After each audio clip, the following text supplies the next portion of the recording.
আসসালামু আলাইকুম, মাই Bangla video YouTube চ্যানেলের পক্ষ থেকে সকলকে অভিনন্দন। আশা করি সকলে ভালো আছেন। তো আজকে আপনাদের মাঝে আবার চলে আসলাম অনেকগুলো কমেন্টের উত্তর নিয়ে। ইতিমধ্যে আমাকে অনেকেই কমেন্ট করেছে, তো আজকে এই কমেন্টের উত্তরগুলো দেওয়ার জন্য চেষ্টা করব। আশা করি যে সকলেই ফুল ভিডিও জুড়েই থাকবেন, কারণ আপনারা হয়তো জানেন যেহেতু আমি খামার বিষয়ে সাধারণত তথ্য দিয়ে থাকি। তো আজকে এই খামার বিষয়ে যারা মূলত আমাকে কমেন্ট করেছে, যে বিষয়ের উপরে কমেন্ট করেছে, এই কমেন্টের উত্তরগুলো আজকে দেওয়ার জন্য চেষ্টা করব। এবং যারা মূলত খামারি এবং তাদের ক্ষেত্রে কিন্তু এই কমেন্টের উত্তরগুলো খুবই গুরুত্বপূর্ণ। আশা করি যে সকলেই ফুল ভিডিও জুড়েই থাকবেন। গতকালকে আমি একটি ভিডিও আপলোড দিয়েছি, তো ওই ভিডিওতে এক ভাই আমাকে কমেন্ট করেছে মুরগিকে কি ওষুধ দিলে বেশি ডিম পারে। যাদের খামারে ডিম পাড়া বয়সী যে মুরগিগুলো আছে, তো এই মুরগির ক্ষেত্রে আপনারা কোন মেডিসিনগুলো দিবেন। দেখেন, শুধু যে মেডিসিনের কারণে মুরগি বেশি ডিম দিবে তা না, কিন্তু আপনারা ভালো মানের খাবার দিবেন এবং ওই মুরগিকে আপনারা ভালোভাবে যত্ন নেবেন। মুরগির ভরিতে যদি কোনো প্রকার সমস্যা না থাকে তাহলে কিন্তু ওই মুরগিটা ডিম দিবে। এবং ডিম উৎপাদন যদি আপনারা বৃদ্ধি করতে চান, আপনারা ভালো মানের খাবার দিবেন এবং ভিটামিন ই জাতীয় যে মেডিসিনগুলো আছে, যেমন ভিটামিন ই সেল বলেন, AD3 বলেন, তো এই জাতীয় যে মেডিসিনগুলো আছে আপনারা এই মেডিসিনগুলো আপনারা দিবেন। তাতে আপনাদের মুরগি ডিম উৎপাদন বৃদ্ধি হবে এবং অবশ্যই আপনাদের ভালোভাবে যত্ন নিতে হবে। যত্ন যদি আপনারা না নেন, তা না হলে কিন্তু সঠিকভাবে আপনারা ডিম পাবেন না। তো ওই ভাই আমাকে আরেকটা কমেন্ট করেছে যে ভাই, মুরগির বাচ্চা ফুটানোর কতদিন পরে কৃমির ডোজটা মূলত করতে হবে। তো দেখেন, মুরগির বাচ্চা ফুটানোর কমসে কম আপনারা 40 দিন পরে আপনারা এই কৃমির ডোজটা করবেন। এই কৃমির ডোজ করার আগে আপনাদের খেয়াল রাখতে হবে যে আপনাদের মুরগির যাতে কোনো প্রকার সমস্যা না থাকে। অন্য কোনো যদি সমস্যা থাকে তাহলে ওই সময় যদি আপনি কৃমির ডোজটা করান তাহলে কিন্তু আপনার মুরগির সমস্যা হতে পারে। অবশ্যই মুরগি সুস্থ থাকতে হবে। সুস্থ থাকা অবস্থায় আপনাদের মুরগিকে কৃমির ডোজ আপনারা অবশ্যই করাবেন, অবশ্যই 40 দিন বয়স হওয়ার পর। তো আরেক ভাই আমাকে কমেন্ট করেছে আমাকে 200 পিস মুরগির বাচ্চা দিতে পারবেন। হ্যাঁ ভাই, দেওয়া যাবে। আপনারা হয়তো জানেন যে আমরা মূলত আমাদের হ্যাচারি থেকে বাংলাদেশের বিভিন্ন প্রান্তে আমাদের এই দেশি মুরগির বাচ্চাটা আমরা সেল করে থাকি। অবশ্যই স্ক্রিনে দেওয়া যে নাম্বারটি দেখতে পাচ্ছেন এই নাম্বারে আপনারা যোগাযোগ করে থাকবেন। তো একটা শর্ট ভিডিওতে এক ভাই আমাকে কমেন্ট করেছে যে ভাই, ভ্যাকসিনটা কোথায় পাবো। কারণ ওই শর্ট ভিডিওটা ছিল মূলত ভ্যাকসিনের উপর। তো উনি ওইখানে কমেন্ট করেছে যে ভাই, ভ্যাকসিনটা কোথায় পাবো। কারণ আমরা বাংলাদেশের যেখানেই থাকি প্রত্যেকটা জেলাতে একটা করে প্রাণী সম্পদ অফিস আছে। প্রাণী সম্পদ হসপিটাল থেকে আপনারা অবশ্যই সব ধরনের মেডিসিন আপনারা সংগ্রহ করতে পারবেন। এবং আপনাদের এরিয়াতে যে ভেটেরিনারি দোকানগুলো আছে, যারা ব্রয়লার মুরগি, লেয়ার মুরগি, সোনালী মুরগির যারা মেডিসিন বিক্রি করে, তো তাদের ওইখানে কিন্তু সব ধরনের মেডিসিনটা আপনারা পাবেন। যারা বাইরের থেকে ভেটেরিনারি দোকান থেকে কিনে নেবেন, আপনারা অবশ্যই ভেটেরিনারি দোকান বা ডিলারদের সাথে আপনারা যোগাযোগ করে ভ্যাকসিনগুলো আপনারা কিনে নেবেন। আর যদি না পান তাহলে অবশ্যই আপনারা প্রাণী সম্পদ যে হসপিটাল আছে, এই হসপিটাল থেকে আপনারা যে কোনো ধরনের ভ্যাকসিন আপনারা সংগ্রহ করতে পারবেন। তো একটা বাচ্চার ভিডিও আপলোড দিয়েছিলাম, ওইখানে এক ভাই আমাকে কমেন্ট করেছে যে ভাই, বিক্রি করবেন কিনা। হ্যাঁ, আমরা মূলত এই দেশি মুরগির বাচ্চাগুলো বিক্রি করে থাকি। যারা এই দেশি মুরগির বাচ্চা নিতে চান অবশ্যই স্ক্রিনে দেওয়া নম্বরে আপনারা কল করে থাকবেন। এক ভাই আমাকে কমেন্ট করেছে যে ভাই, মুরগির বাচ্চার ব্রুডিং এর মেডিসিন গুলো কতদিন বয়স পর্যন্ত ব্যবহার করব, প্লিজ আমাকে জানাবেন। এই ব্রুডিং এর মেডিসিন গুলো আমি যে ধরনের মেডিসিন গুলো সাধারণত দিয়ে থাকি, তো এই মেডিসিন গুলো আপনারা একদিন থেকে শুরু করে 1 মাস বয়স হওয়া পর্যন্ত এই ধরনের মেডিসিন দিয়ে আপনারা কিন্তু লালন পালন করতে পারবেন। 1 মাস বয়সের ভিতরে যদি কোনো প্রকার সমস্যা হয় এই মুরগির বাচ্চাগুলো, তাহলে কিন্তু আপনারা ওই সমস্যাগুলো দেখে আপনারা অন্যান্য মেডিসিনগুলো আপনারা প্রয়োগ করবেন। এবং আমি যে ধরনের ব্রুডিং এর মেডিসিনগুলো সাধারণত দিয়ে থাকি, এই মেডিসিনগুলো যদি কোনো প্রকারের মুরগির সমস্যা না হয় তাহলে আপনারা 1 মাস বয়স পর্যন্ত এই মেডিসিনগুলো আপনারা ব্যবহার করতে পারবেন। তো আরেক ভাই কমেন্ট করেছে, ভাই আমার একটা মুরগি আজকে সকাল থেকে কোনো খাবার হজম হচ্ছে না, মানে যেই খাবারগুলো খাচ্ছে এগুলো হজম হচ্ছে না। থলি মানে খাবারের থলিটা ফুলে গেছে, প্রচুর গ্যাস, মানে ওই খাবারের থলিটা মনে হচ্ছে যে প্রচুর গ্যাস। মুরগির গায়ে প্রচন্ড জ্বর এবং বল শক্তিটা একদমই নেই।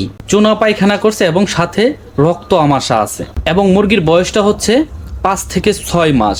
মুরগিকে রানীক্ষেতের ভ্যাকসিন করা হয়েছে। আমি প্রথমে হেমোকোপিএইচটা ব্যবহার করেছি। দেখেন, যেই সমস্যার কথা আপনি বললেন, এই সমস্যার জন্য হেমোকোপিএইচটা শুধু কাজ করবে না, তো আপনার যে সমস্যাটা হয়েছে এটা মূলত রানীক্ষেত। তো রানীক্ষেত যেহেতু এবং রক্ত আমাশাও আছে আপনি বলতাছেন, তো আগে মূলত আপনাকে রক্ত আমাশার ডোজটা দিতে হবে। কারণ রক্ত আমাশার ডোজটা যদি আপনি না দেন, রানীক্ষেতের যে মেডিসিনগুলো আপনি প্রয়োগ করবেন সাথে সাথে মুরগিটা মারা যেতে পারে। অবশ্যই আপনি যে ধরনের সমস্যার কথা বললেন, এই মুরগিটাকে আপনি অবশ্যই আলাদা করে ফেলবেন এবং মুরগিটাকে জবাই করে ফেললেই সবচাইতে ভালো হয়।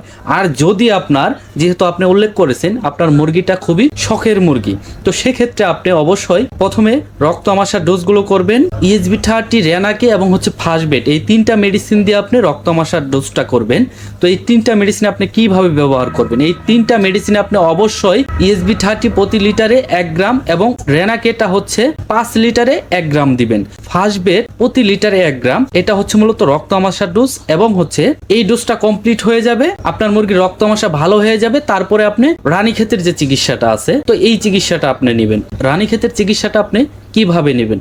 দেখেন, আপনার যেহেতু মুরগি একটা মুরগি, তো সেক্ষেত্রে কিন্তু আপনাকে কম দামের যে মেডিসিনগুলো আছে এই মেডিসিনগুলো আপনি প্রয়োগ করবেন। এবং এই মুরগিটাকে যদি আপনি সঠিকভাবে যদি আপনি ভালো করতে চান, তাহলে দেখেন এখানে আপনার যে মেডিসিনগুলো ব্যবহার করতে হবে রানীক্ষেতের জন্য, আপনাকে দিতে হবে লিভার টনিক, ক্লোরফেনিকল, সিপ্রো, এবেট এবং হচ্ছে সাথে লাইসোবেটটা আপনাকে দিতে হবে। এই মেডিসিনগুলো দিয়ে কিন্তু আপনাকে রানীক্ষেতের রোগটা সারাতে হবে।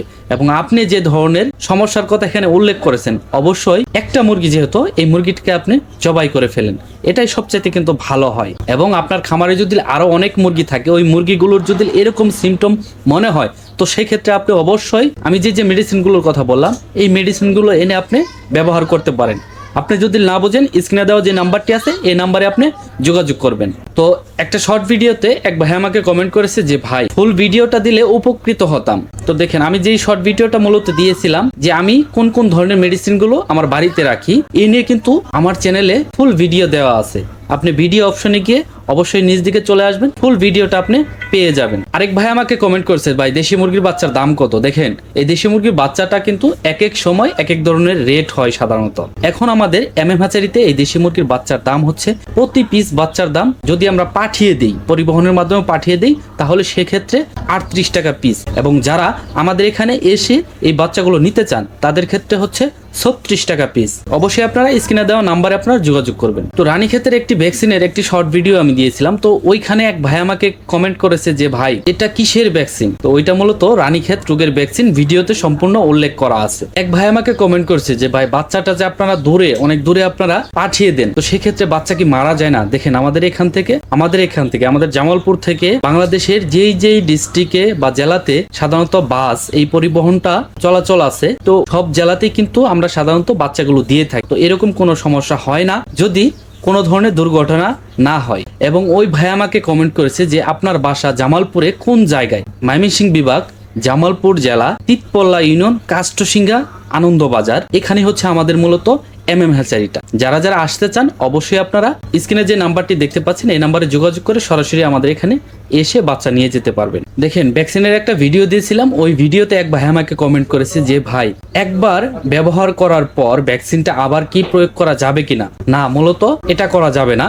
কারণ আপনি যখন ভ্যাকসিনটা প্রয়োগ করবেন, অবশ্যই আপনি 1 ঘন্টার ভিতরে যাতে আপনি ভ্যাকসিনটা সম্পূর্ণভাবে আপনার খামারে আপনি মুরগিকে প্রয়োগ করতে পারেন, ওই সময়টুকু নিয়ে আপনি ভ্যাকসিনটা প্রয়োগ করবেন। এবং ভ্যাকসিনটা প্রয়োগ করার পর অবশ্যই আপনি ভ্যাকসিনটা অনেক দূরে আপনি ফেলে দিবেন, কারণ একবারের বেশি এই ভ্যাকসিনটা প্রয়োগ করা যাবে না। আপনি যে কোনো ভ্যাকসিনই প্রয়োগ করুন না কেন, অবশ্যই আপনি একবার প্রয়োগ করতে পারবেন। এক ভাই আমাকে কমেন্ট করেছে যে ভাই ভ্যাকসিনটা কি আমি খালি পেটে দিব, মানে মুরগির বাচ্চা খালি পেটে থাকা অবস্থায় দিব না ভরা পেটে থাকা অবস্থায় দিব? দেখেন, অবশ্যই ভ্যাকসিনটা আপনি রাত্রে ব্যবহার করবেন, বাট যখন ওয়েদারটা অনেকটাই ঠান্ডা থাকবে এই টাইমে আপনারা ভ্যাকসিনটা ব্যবহার করবেন।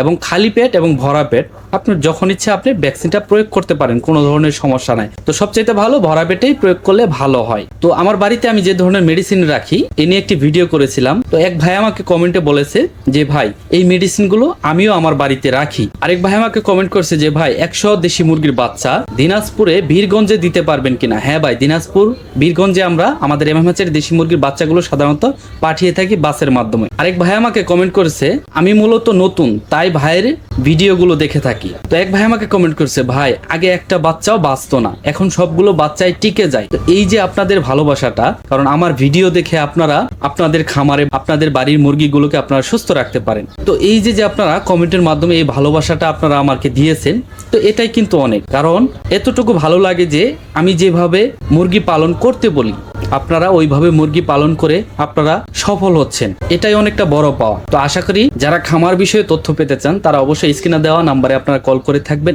এবং খামার বিষয়ে সকল ধরনের তথ্য আপনারা আমাদের কাছ থেকে আপনারা নিতে পারবেন। তো আজকের এই ভিডিওটা মূলত এখানেই শেষ করছি। আশা করি সকলে ভালো থাকবেন, সুস্থ থাকবেন। সকলের প্রতি আমার সালাম, আসসালামু আলাইকুম।